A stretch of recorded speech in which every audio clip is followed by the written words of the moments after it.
Dinah of New Orleans was not born with that name, but it was the only one she was allowed to keep when she was sold into the Benoit household just beyond the city limits. Records of her parentage never survived, but whispers carried that she was the daughter of a woman from the Gambia coast and a man who had already perished in the crossing, leaving her with no inheritance but a will to live. By the time she reached her late teens, she had already been traded twice, carried upriver by flatboat from one market to the next, until she was finally claimed as property by the Benoit family, a dynasty who prided themselves on French refinement, yet treated their enslaved people with unyielding cruelty. Her days began before dawn, hauling water, stripping cane, laundering soiled linens that carried the stench of both wealth and decay. She developed a reputation for silence, her lips tight, her eyes lingering longer than comfort allowed, a gaze that unsettled those who believed submission was natural law. To the city, New Orleans was a place of music and carnival, a place where jazz's earliest roots stirred in the quarters, where the air itself hummed with markets, parades, and the smell of gumbo rising from iron pots. To Dinah, it was a cage with gilded edges. She heard the sounds of laughter from the quarter but could never touch it, chained as she was to the soil of the plantation and the lash of men who viewed her as less than human. Every street she glimpsed in stolen moments on errands only deepened the wound of captivity. Each steamboat that roared past on the Mississippi was a promise she could never claim, a vessel that might carry others north to freedom while she remained bound to a land that thrived on her suffering. The irony of being so close to the liveliness of New Orleans while suffocating in its shadow did not escape her. The Benoit family mansion stood tall, columns painted in blinding white, windows trimmed with ornate shutters imported from Europe. To guests it was a display of refinement, but for Dinah it was a fortress of torment, its polished floors concealing the sweat and tears poured into them by those who could not even walk across the rooms without permission. The family believed themselves untouchable, descendants of settlers who carved out power with blood and sugar. Dinah saw their faces every day, saw how they fed themselves fat on the fruits of her labor while denying her even scraps when rations ran short. To the Benoits, she was nothing, yet to herself she clung to fragments of identity, the scars on her palms from endless washing, the calluses on her feet from long marches across the fields, the faint hum of old African songs she kept hidden beneath her breath when she was alone. Her body bore the weight of discipline inflicted by those who demanded obedience. Overseers whipped her for failing to bow low enough, for speaking too slowly, for a single broken dish. She learned to endure the blows, her back becoming a ledger of stripes and welts, but behind her eyes smoldered something the lash could not erase. She watched, she listened, she memorized every weakness of those who claimed dominion over her. The overseer Matthew Clark became the focus of her silent rage, a man who strutted across the fields with a riding crop and drank himself into belligerence every evening. He was feared by many, but Dinah's silence before him was different, heavy, a refusal to yield even in the smallest gesture. It was said that once, while striking her, he caught her staring at him with such steady calm that he faltered, unnerved, though he never admitted it aloud. Life in bondage was a daily theater of humiliation. The Benoit daughters dressed themselves in silks brought from Paris and walked through the halls like royalty, while Dinah scrubbed the dirt from their shoes. Guests from town marveled at the hospitality, sipping wine on the veranda, unaware or unwilling to see the enslaved figures laboring in the background with bowed heads. Dinah moved among them like a shadow, serving at dinners, lighting lamps, cleaning away messes as the white family spoke of war, secession, and the preservation of their way of life. Each word etched itself deeper into her mind, for she knew their way of life was built on the destruction of hers. With every wedding arranged, every deal struck, she saw chains tightening, not loosening. She could not ignore it, and in her silence her hatred began to ferment into something darker. Stories told by those who survived later suggested that Dinah carried within her an unyielding memory of violence visited upon her mother, though no records exist to confirm. Yet, in the oral tales passed down, it is said she would sit at the edge of the fields at dusk, staring into the horizon as if listening for voices only she could hear. Those who labored beside her spoke of a presence about her, a quiet heaviness, the sense that she belonged to a realm outside the plantation walls, watching and waiting. Her very stillness unsettled the other enslaved, who sometimes avoided her, fearing that her defiance might draw punishment down on them all. But Dinah never pleaded. never begged, never broke the silence that defined her. The weight of her existence in New Orleans was that of a woman half in shadow, half in light, tethered by iron, yet already reaching for something beyond the grasp of the Benoit family. Her name whispered as if it were both warning and omen. And the slave who scalped was how Dinah's name began to circulate in whispers long after the night of horror had passed.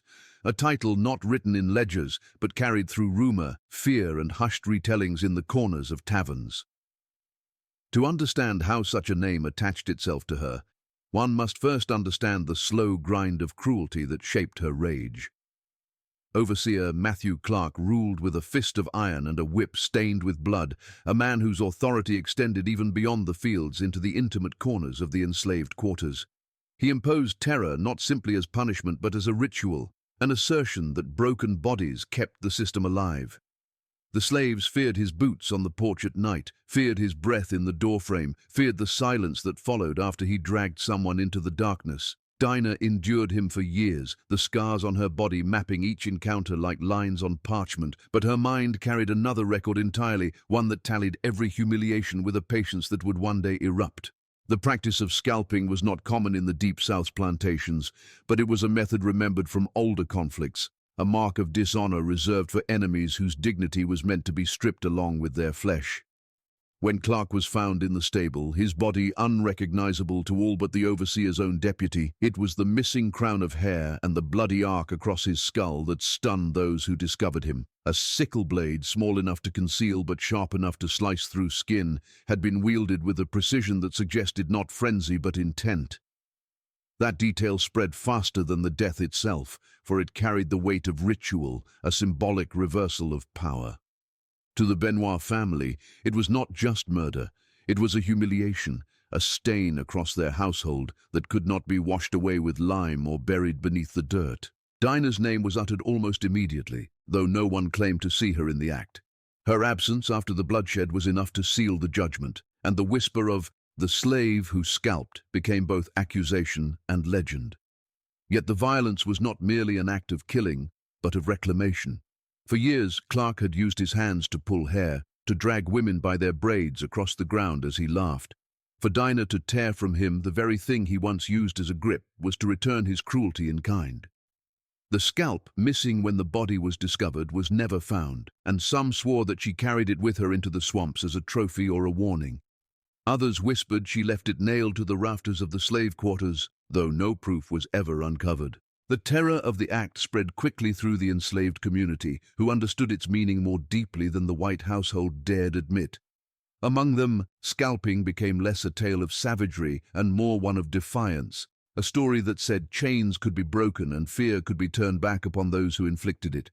But fear also followed, for vengeance from the masters was swift and merciless. The Benoit men rode through the night with rifles, searching every field, swamp, and road. But the woman they sought had vanished as if swallowed by the earth. The name, slave who scalped, was meant to degrade, to reduce her to an act of brutality, yet it lived on because the story carried something larger than horror. It carried the echo of rebellion, the mark of someone who refused to die quietly. In taverns along the riverfront, sailors and drifters exchanged versions of the tale, each retelling darker than the last. Some claimed she cut Clark's scalp while he still breathed, his screams drowned by the wedding music in the big house. Others swore she painted her face with his blood before slipping into the night. No matter the embellishments, the heart of the story remained unchanged. One woman had risen from silence to strike at the man who had struck her all her life. It was an inversion of power so shocking that even those who despised her repeated the story in secret, unable to forget the image of a master undone by the hands of his slave. The legacy of that single act lingered not in official records. Those had been purged, torn from plantation books, but in the fragments left behind in oral memory. For decades afterward, the phrase, "the slave who scalped," was spoken in cautious tones, as though invoking not just a woman but the possibility of revolt itself. Mothers warned their children to remember Dinah's fate, to stay silent, to survive, while others whispered that she had become something more than mortal, a figure moving through the bayous, carrying the scalp of the overseer as a relic. The power of her act was not just in the death it delivered, but in the dread it inspired, the lasting knowledge that one of the enslaved had taken the ritual of cruelty and turned it back upon its master with terrible precision. Overseer's punishment was not just a phrase on the Benoit plantation, it was a daily certainty, a ritual of terror woven into the rhythm of labor and submission. Overseer Matthew Clark was a man molded by violence, a drifter who had clawed his way into authority through brutality rather than refinement. His reputation forged not in charm, but in cruelty. He relished the fear his presence inspired, the way silence fell whenever his boots struck the dirt, the way even the strongest men avoided his gaze. Punishment under Clark was not designed to correct mistakes, but to remind every enslaved body that they belonged not to themselves, but to the whip, to the fields, to the master's will. He carried with him a leather lash cured with salt to tear deeper, a wooden cane that snapped across shoulders, and a pistol that he rarely fired but often displayed, his belt jingling with the weight of authority. Dinah felt his hand many times, her skin a map of scars left as both warning and memory. Yet she refused him the one thing he most demanded, submission of the spirit, the breaking of her gaze. To witness Clark deliver punishment was to witness theater, his cruelty staged for the benefit of both master and slave. He would call the laborers together, force them to watch as he stripped a man to the waist or bound a woman's wrists, his voice booming with curses meant to shake every soul. He believed that fear was a contagion, spreading from the wounded to the watchers, binding them tighter than chains. Yet beneath his cruelty lay a grotesque satisfaction, a smile that curled across his lips when screams rang out, as if pain was not simply his tool, but his pleasure. Clark's punishments left more than wounds. They left echoes, nightmares that clung to those who saw them, shadows that stretched long into the night. And in the heart of these performances stood Dinah, silent, unflinching, her eyes fixed not on the lash but on the man who wielded it, a defiance that unsettled him though he masked it with greater violence. The plantation carried the memory of his punishments in the very air. The whipping post, stained dark from years of blood, stood like a monument to suffering. The stables smelled of iron and rot where Clark dragged men too weak to walk after his lashings. The enslaved quarters were filled with whispers of his cruelty, warnings passed from one generation to the next, a constant reminder that no one was safe under his gaze. Children grew up fearing the sound of his boots, women avoided being alone in his path. Men kept their heads bowed to survive his scrutiny. Punishment was not limited to the whip. He deprived rations, locked bodies in the stocks, or forced men and women to labor long after their bodies had broken. He crushed spirits with the same ease that he crushed bones, believing himself untouchable as long as he held the overseer's place. But cruelty, unchecked, breeds resistance, and Clark failed to see how the very weight of his punishments carved out the shape of his own downfall. Each scar left on Dinah's back became a tally, each humiliation a mark that hardened her resolve. She did not cry when struck, did not plead when he pressed her to the ground, and in that refusal she denied him the satisfaction he sought. Where others trembled, she stared. Where others averted their eyes, she watched. And though Clark mocked her silence, calling her soulless, his laughter grew shorter each time her gaze met his, unblinking, unwavering, as if she were memorizing every detail of his cruelty for the day it would be returned. Overseer's punishment became not only his weapon, but his weakness, for in wielding it so often and with such relish, he revealed every method, every rhythm, every vulnerability to the one woman who refused to be broken. The night of the wedding was meant to display the grandeur of the Benoit family, yet Clark's presence was as much a performance as the music and candlelight. He strutted through the halls in his fine coat, drunk on liquor and authority, boasting of his control over the fields, laughing at jokes about the slaves he tormented. To him, punishment was his legacy, a mark of power he carried like a badge. But as the celebration waned and his laughter slurred into shouts, the shadow of Dinah moved unseen, carrying not submission, but vengeance shaped by every lash, every curse, every scar. When his body was found in the stable, scalp torn from his skull, the punishment he had inflicted upon so many had been rewritten, turned back upon him with a precision that chilled even those who hated him. The overseer who had made punishment his art was undone by the woman he thought he had broken, his blood soaking into the same earth where hers had spilled countless times before, his legacy twisted into a warning that outlived him in whispers and fear. Among the enslaved, the tale of Clark's end became bound to the memory of his punishments, a grim balance struck between years of suffering and a single night of retribution. They spoke of how the earth itself seemed to reject his body, how the stable walls carried the echoes of his screams long after dawn, how Dinah's silence had grown louder than his whip. Overseer's punishment no longer belonged to him alone, for in his death the phrase took on another meaning, one whispered with awe and dread, the overseer punished, the overseer undone. His absence left a hollow in the plantation, but the fear he had sown remained, twisted now into something he could never control, a fear of the enslaved themselves, a fear that the punishment once flowing only downward could rise, sudden and merciless, from those forced to endure. Bride's wedding night. Horror unfolded on the plantation, as if fate had conspired to turn celebration into a nightmare. A night when laughter and music curdled into screams that would echo through generations. The Benoit family had spared no expense for the marriage of their eldest daughter, Celestine, whose union promised to strengthen their influence in a time when Louisiana was stepping into war. Carriages rattled up the long drive, lamps glowed in every window, and the sound of fiddles spilled out into the warm night air, masking the exhaustion of the enslaved who labored behind the scenes. Celestine descended the staircase draped in silk imported from Paris, a veil cascading over her shoulders, her face flushed with wine and expectation. Guests toasted, glasses clinked, and beneath the chandeliers, the house glowed with a fragile splendor. Yet under this glittering facade lay tensions neither the family nor their overseer could sense. Dinah moved like a shadow through the festivities, serving wine, arranging trays, her presence unseen, but her silence heavy, watching with eyes that had already measured the fragility of all their joy. As the night deepened, the house fell quieter, guests retreating to their quarters or collapsing into drunken slumber. In the upstairs chamber, Celestine and her groom prepared for their wedding night, the bride shedding her veil with a girlish laugh, unaware of the storm lingering just beyond the door. The room smelled of roses and candle wax, a bridal chamber designed to mark the beginning of life together, but instead it became a theater of blood. The first scream was brief, sharp and quickly strangled, followed by the sound of struggle that shook the walls.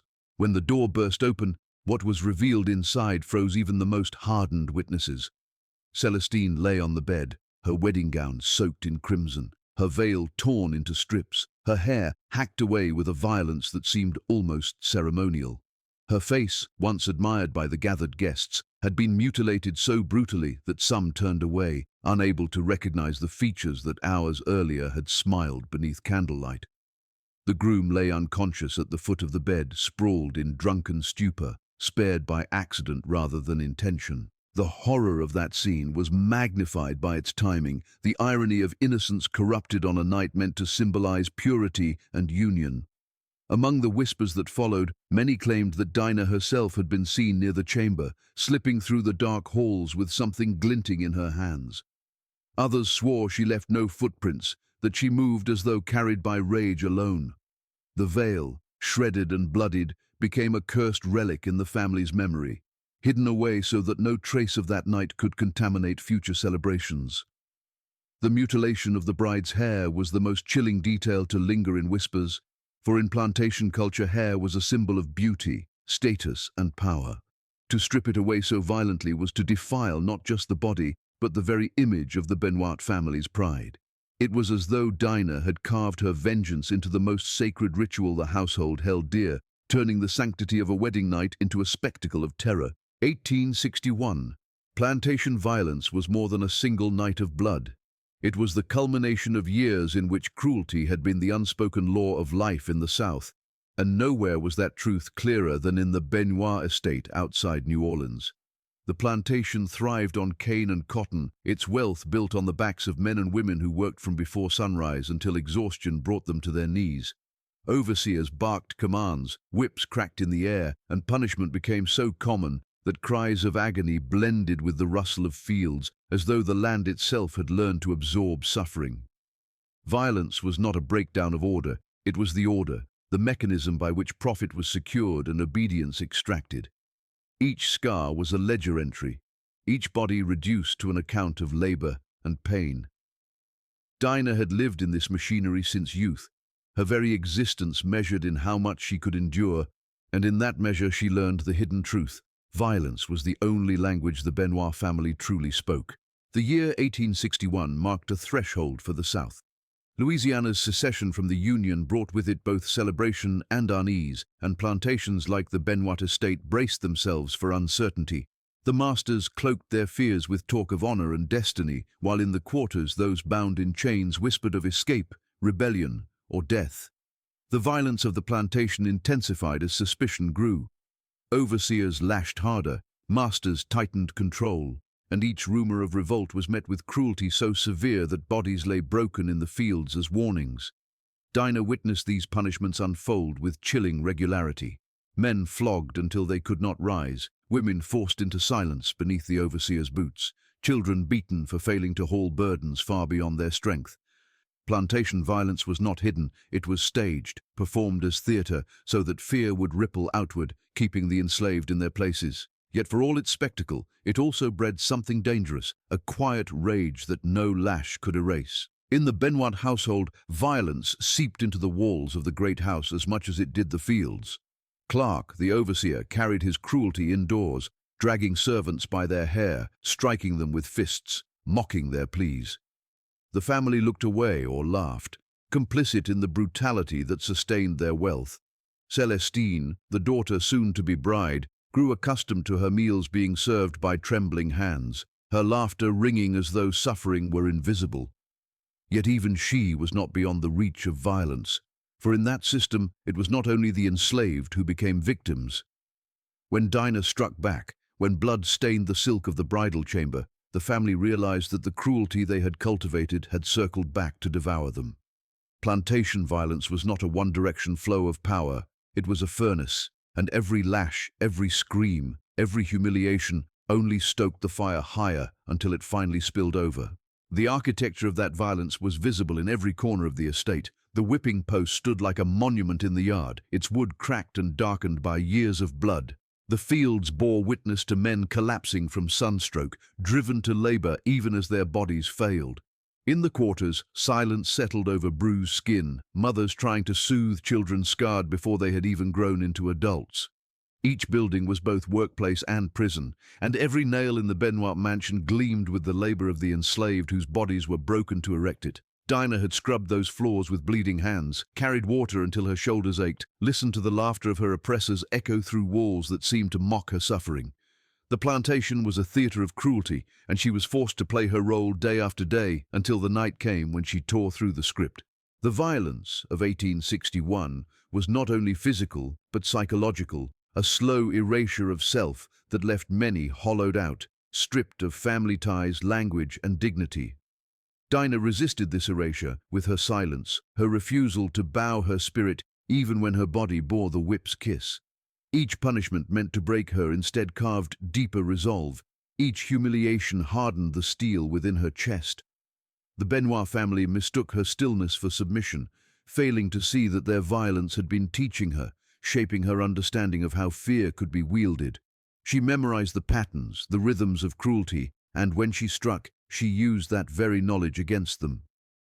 Plantation violence had been the air she breathed, the ground beneath her feet, and when she turned it back upon her captors, it was with the same ruthless clarity they had once inflicted on her. The story of Dinah cannot be told without reckoning with the violence that birthed it, for her act of vengeance did not emerge from a void, but from a soil soaked with blood. The plantation was not simply a backdrop, but a living organism of cruelty. And 1861 was its darkest bloom, a year when war loomed on the horizon and brutality within the South grew sharper, more desperate. For the Benoit family, violence had been a guarantee of order, yet it became the very crack through which chaos entered their home. For Dinah, it was the crucible that forged her into something feared, remembered, and whispered about long after the blood dried on the stable floor and the wedding chamber was sealed. Vanishing into the swamps was the detail that turned Dinah from flesh and blood into a phantom in the eyes of New Orleans. For no body was ever recovered, no trail of footprints led to her capture, and no execution was staged to satisfy the Benoit family's thirst for order. After the night of horror, riders swept across the countryside, torches lighting up the darkness, dogs unleashed to sniff the soil, men shouting her name into the reeds as though sound could flush her from hiding. Yet the land itself seemed to conspire with her, the vast and tangled swamplands of Louisiana swallowing tracks, masking scent, and bending echoes until even the hounds grew restless. The swamp was no stranger to fugitives. For decades, men and women who broke their chains had fled into its watery embrace, choosing the peril of snakes, insects, and drowning over the certainty of the lash. Some had died in the mire, others vanished into maroon communities hidden deep within the reeds, and Dinah became another figure in this shadowed geography of resistance. The waters reflected moonlight like broken glass, cypress knees jutted from the earth like skeletal fingers, and the air itself buzzed with life that would swallow the unprepared whole.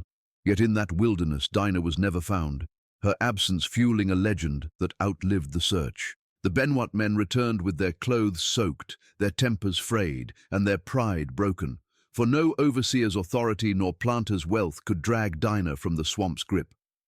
Rumors spread quickly through both the enslaved and the free, each version darker than the last. Some claimed she drowned herself in the black waters rather than be taken alive, her body consumed by alligators, her spirit left to wander the bayou.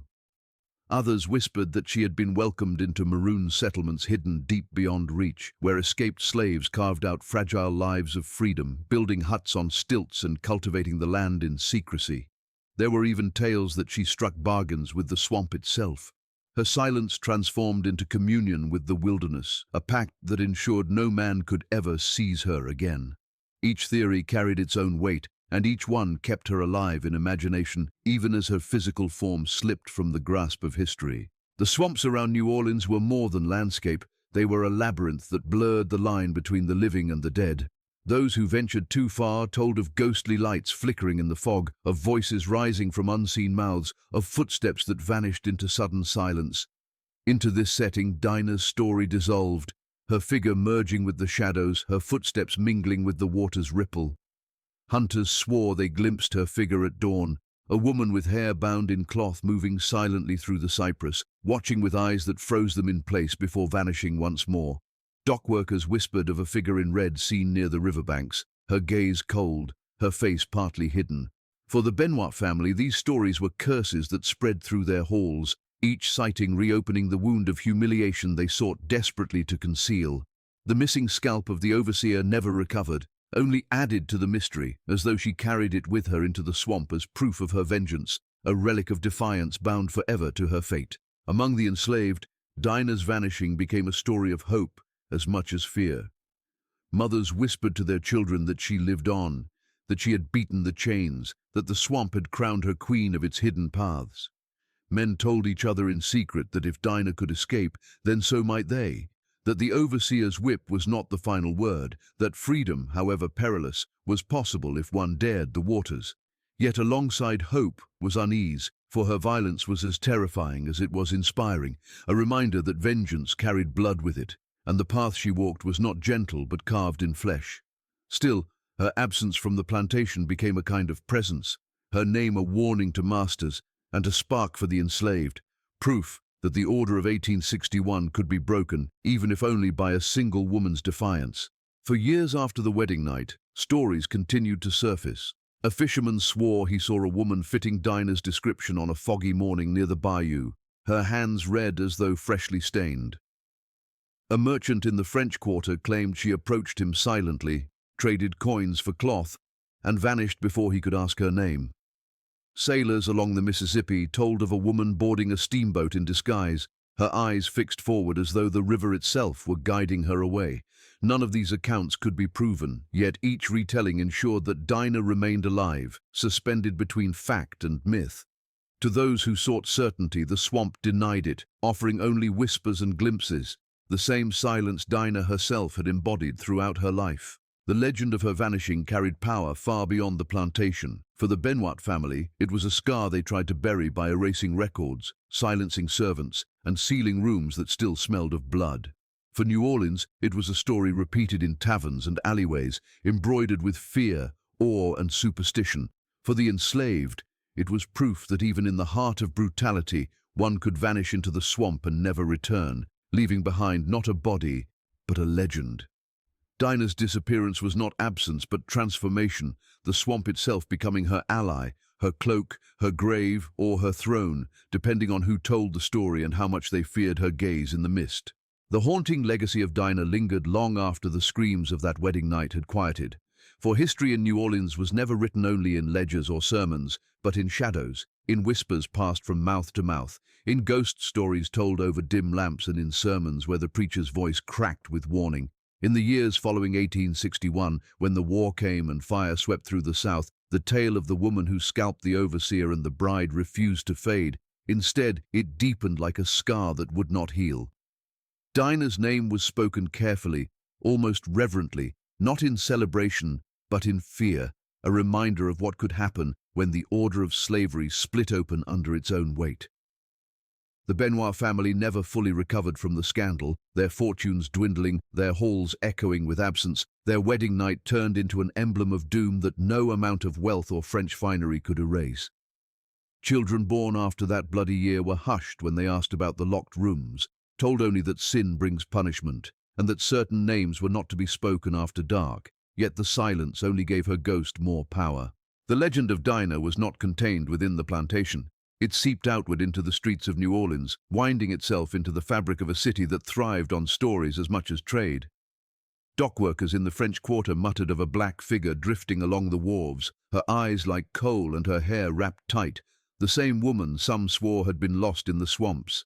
Creole families whispered of her curse, claiming that misfortune followed the Benoits because they had provoked forces older than their wealth, forces that would not rest until justice was answered in blood.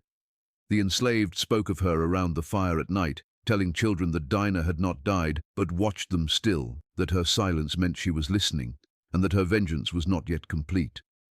Some said she lingered at the edge of sugar fields, her figure swaying with the cane as though the plants themselves bent to shield her. Others swore her shadow crossed the levee, waiting for men too bold to wander alone. The city became her stage, not in flesh, but in memory, her absence shaping fear as much as her presence once had. As the Civil War raged and the Union Army marched through Louisiana, her story shifted, twisted, and took on new meanings. For enslaved men and women who fled behind Union lines, Dinah became a symbol of the fury hidden within those who had endured too much. Some Union soldiers heard the tale and laughed it off as superstition, while others, hardened by battle, looked uneasy when they heard of a slave woman who struck down her oppressors without hesitation. To the Confederates, the story was a warning dressed in horror, proof that those they had held in chains could turn on them with unimaginable savagery. Ministers thundered from pulpits that Dinah's acts were the work of Satan himself, while root doctors in the hidden quarters whispered that she had drawn power from the spirits of the swamp, that her silence was the silence of the dead who walked beside her. Each telling was colored by fear, by belief, by desperation, yet all agreed on one thing: her name would not vanish. The children of the Benoit line carried the heaviest burden, for no generation could fully bury the past. Some fled the city, attempting to escape the shadow that clung to their name, while others clung more fiercely to the crumbling plantation, as though to conquer the memory of that night through sheer endurance. Yet stories persisted that their marriages failed, that their heirs died young, that the land itself resisted their hands. Locals whispered that the curse of Dinah had followed them, that the soil drank blood too easily, that shadows grew too long across the veranda where guests once gathered for dances. Neighbors avoided the family, not wishing to tie themselves to the chain of misfortune, and even in the glittering years after the war, when New Orleans rebuilt itself, the Benoit name tasted of ash. The mansion stood, but with each decade its shutters sagged, its rooms gathered dust, and its grandeur was dimmed by silence and memory. Long after the last of the Benoit men was buried, Dinah's story remained, unmoored from the plantation yet deeply rooted in the city's haunted landscape. Guides told it in hushed tones to visitors seeking the macabre, embellishing details but never losing the core image of the silent woman and her night of vengeance. Writers spun her tale into Gothic tragedies, their ink dripping with terror and fascination. Musicians wove her name into songs carried on the humid air of the quarter, her story echoing in laments and dirges. Even when stripped of fact, the myth of Dinah carried weight, an echo of the cruelty that had birthed her rage and the blood that had sealed her defiance. The absence of her body ensured the story never found closure, her ghost free to drift through time, unanchored yet ever present. For those who walked New Orleans at night, past crumbling cemeteries where moss-covered stone and names eroded into illegibility, Dinah's legacy was inseparable from the city's own identity. Tourists whispered nervously of her curse, locals carried her as part of their folklore, and historians argued about how much truth hid in the tale, yet none could erase the fact that she had entered the marrow of the place. To the oppressed, she was a spectre of vengeance, proof that silence could become a weapon. To the powerful, she was a nightmare that wealth could not banish, a ghost with the power to outlive dynasties. The haunting legacy of Dinah was not just the blood spilled on one wedding night in 1861, but the way her name lingered, refusing to be buried, a shadow stretching from the swamps to the streets, from the whispers of the enslaved to the ruins of a family undone.